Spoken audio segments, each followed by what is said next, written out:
Hey guys, what is going on? It is me, BikuriBox12 here. Welcome back to another Realm of the Mad God Dungeon Guide video. Today I'll be covering Davy Jones's locker, dropped only by the ghost ship Event God. It'll spawn inside of a miniature beach with wet sand and palm trees surrounding a body of purple water. The ghost ship will rest in the middle until attacked. Depending on how close to Godlands it is, you may have a lot of extra mobs to deal with, so if possible, I would clear them out ahead of time. But with how many people there are, that probably won't happen. HP scaling now applies to Event God, so the ship will start with 50,000 and receive a 10% increase for every player in the realm. It's also immune to stun, paralyze, and stasis. Once activated, it'll summon beach specters around the sandy perimeter and begin firing a basic cannonball attack at the nearest player, alternating between 1 and 3 shots. At the same time, it'll drop water mines that can easily kill a low-level character if walked over. Vengeful spirits will also occasionally be brought out to attack that chase you. Afterwards, the ship will move back to the center with another alternating X-shaped attack with larger, more powerful cannonballs thrown into the mix. After some time, it'll move around again with a double and triple shot spread, as well as 2 giant cannonballs and more water mines. So far, it's a pretty simple fight. Keep your distance, dodge accordingly, you know what to do.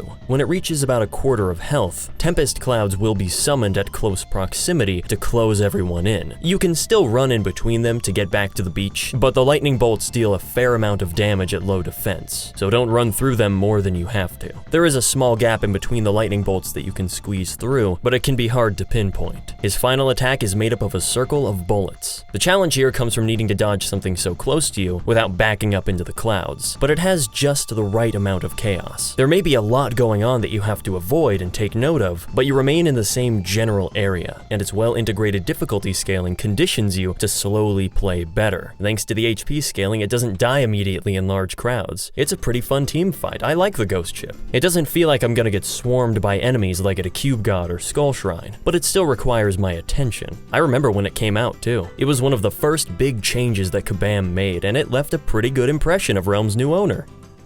For a little bit. I distinctly remember the beach specters giving experience, and because they infinitely spawn until the ship dies, tons of players, myself included, used it as a mini fame train. Although since I was new, I only really used it to get my characters to level 20. You'll most likely get Ghost Pirate Rum as a drop, a very useful consumable that, in addition to causing drunk for 6 seconds, also makes your character invisible for 4. If you save a bunch of them up and use them one after another, you can remain invisible for a longer period of time. Like a true Event God, it can drop some decently high-tier equipment, possibly a wisdom potion, and if you're really lucky, the Trap of the Vile Spirit White Bag, an item that gives me a pretty good reason to play Huntress. When the ghost ship dies, a small island has a chance to spawn with 2 palm trees and the Davy Jones portal in the middle. A deep purple and pink doorway with 3 strands of yellow-green seaweed floating along the top, a nice indication of the weightlessness of being underwater. Now, unless you're playing at night in an uncrowded server or you're opening keys for a couple friends, it's very rare to do a Davy Jones with a low amount of people. It's for that reason that I can recommend it to nearly everyone to try it when you can. Soloing is when it gets challenging, and that mainly goes for the boss. So for the sake of covering all my bases, I'll be walking you through the steps on how to solo Davy Jones's locker. As you would expect, the dungeon takes place inside of a sunken ship. The room that you start in has a blue door keeping you locked in. If you turn around, you'll see a wall of barrels dividing the room with a blue key laying on the other side. You may have noticed the 4 empty key slots in the top left corner. Sure enough, when you break through and grab the key, the leftmost slot fills in. Now, when you walk up to the blue door, it'll automatically open up, and the same applies to every blue door that you see. And that's the main thing you need to know. It's a very intuitive way of teaching players how the dungeon works. They learn the main gimmick in just a few seconds. And just like that, the treasure hunt begins, a fitting motif for such an area. There are 4 colored keys that need to be found to unlock the boss room. Blue,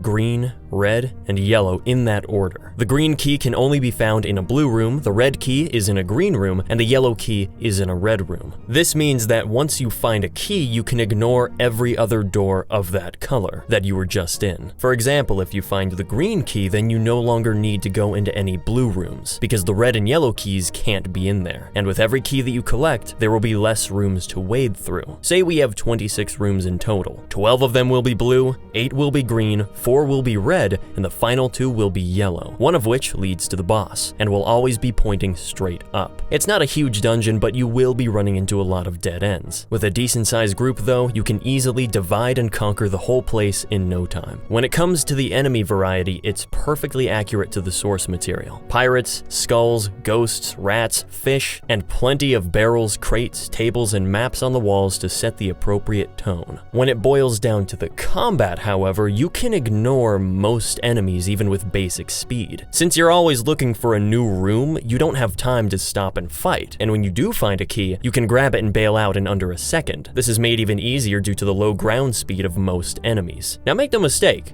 these enemies can kill you. If you give them the chance, they can wear you down in a flash, especially if you aren't paying attention. The School of Ghostfish is a basic enemy that walks towards you with a reasonably high damage burst attack. Simply stepping off to the side is all you need to do. The Little Ghost Pirate is an enemy you'll see quite a bit. It's very weak and slow, but they'll continue to spawn from the shadows given time, so I'd advise ignoring them. The Violent Spirit is the only enemy that may take you by surprise. It can spot you from a room away and swiftly dash over to you. The damage isn't alarming, but 3 shots of it at a reasonably high rate can pose a problem at low defense. Quickly turning around it will keep you out of its range. But out of all the enemies, this is the one I say you should kill. The Ghost Ship Rat is a unique enemy, typically found in a mischief. The damage is comparable to the Violent Spirit, but it's only a single shot at a comfortable speed. However, it does inflict 1 second of stun, which can prevent you from dealing with any other potential threats in the area. If you plan on attacking enemies, clear them out quickly. If not, run in and run out. The Zombie Pirate Senior is one of the bigger enemies with a powerful triple shot that isn't hard to avoid at close range, but if he's a few tiles away, he'll do a quick rush to get close. He'll also armor himself from time to time in an attempt to outlast you. But if he's the only enemy nearby, he's not a major threat. The same goes for the Zombie Pirate Junior. It's quite literally a junior version of the senior counterpart. The Ghost of Roger is the one enemy that still frightens me. While it's true it has the highest damage out of everyone else, the lost souls that it summons all try to jump on top of you and explode. A single shot is no sweat, but all of them at once, multiple times, can get lethal very quickly. Yet another reason to keep on the move and avoid conflict. As long as you're in motion, they won't be able to sit on you. If they're surrounding a key and you have to attack them, if you think you can tank it, run in and take the shots. If not, try to provoke the lost souls to explode by luring them towards you and quickly backtracking, and damage the ghost accordingly whenever you're within range. That's the best piece of advice that you should take away from here. It'll keep you safe and it'll keep things moving. Once you have the yellow key, the Davy Jones quest portrait will show up, leading you straight to him. Candles will light the short hallway before opening up into the captain's quarters. When you get within range, Davy Jones will appear and quickly shift to a phantom state and give chase to you. This is where the dungeon's difficulty shoots up. Davy doesn't mess around. Each shot does 130 damage and causes bleeding to your character, a deadly combination with his swift ground speed. He'll start with 3 shots, but then revert back to his zombie form, where he's much slower and only has 1 shot. He'll also summon up to 4 Ghost Pirate Seniors at a time, and replenishes them when they're killed. Under the wrong conditions, these can easily be scarier than Davy himself. Their DPS is extremely high for a minion. If pushed into a corner, things can go south very quickly for you. Thankfully, they're slower than Davy, granting more opportunities to dodge. You can use the tables placed around the room to hide behind, but you can't stay there forever. The catch here is that Davy Jones is completely invulnerable until all 8 lanterns around the carpet are lit. They take 2,000 damage to activate, but if you take more than 15 to 20 seconds to light them all, they'll start burning out, and you'll have to restart. To avoid this problem, treat it like a pentaract. Deal a significant amount of damage to each lantern adequately, and then make one final round to light them all in quick succession. When all 8 are activated, the minions will vanish and Davy will kneel in weakness. When the shield goes down, you have 2 seconds to deal as much damage as you can before the whole thing starts over. Oh, and don't stand on any of the lanterns when Davy gets back up. Not only will you take over 500 damage, but you'll be paralyzed for 2 seconds. But now Davy is even more crazy. The more health he loses, the more powerful he becomes. He has 5 shots in his ghost form, plus a new shuriken attack that boomerangs around, and as the fight goes on, his attacks only get more frequent. When he reaches half health, he'll increase his basic attack from 3 shots to 5, and sometimes he'll he'll do 2 swipes in a row. This is where the tables really come in handy, but his scariest form is without a doubt the final ghost phase. Every time Davy recovers from the lanterns being lit, he flies around as a spirit, getting faster and deadlier each time before reverting back to his zombie state. But the 3rd time around, he starts stacking his own shots with 5 bullets right in your face. It caught me off guard how fast he was. Even as a ninja, I nearly died. It's not impossible to avoid him with unmaxed speed, but it's way more trouble than it's worth. Keep in mind you can back out of the room at any time if things get too hectic, but you'll have to face the beast head-on at some point. The best thing to do is have someone else in the room distract Davy and have the other players damage the lanterns. If you're by yourself, you're gonna want to have maxed speed, or at the very least back out of the room before he starts flying around as a phantom. Everything up until this point has been difficult,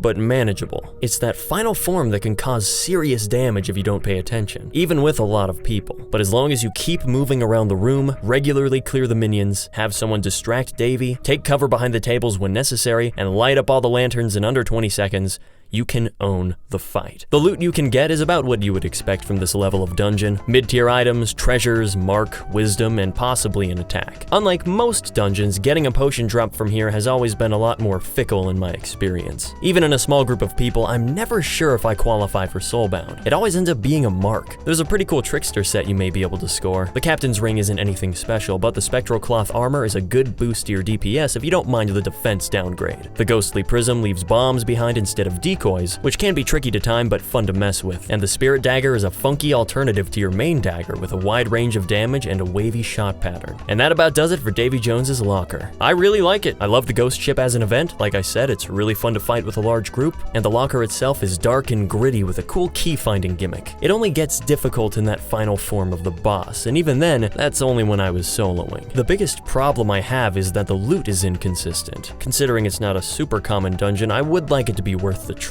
But it is a fun time regardless. I hope this guide was able to inform those who needed it and entertain those who wanted it. Thank you guys so much for watching, and as always, don't forget to check out the next episode whenever I post it, which will probably be soon.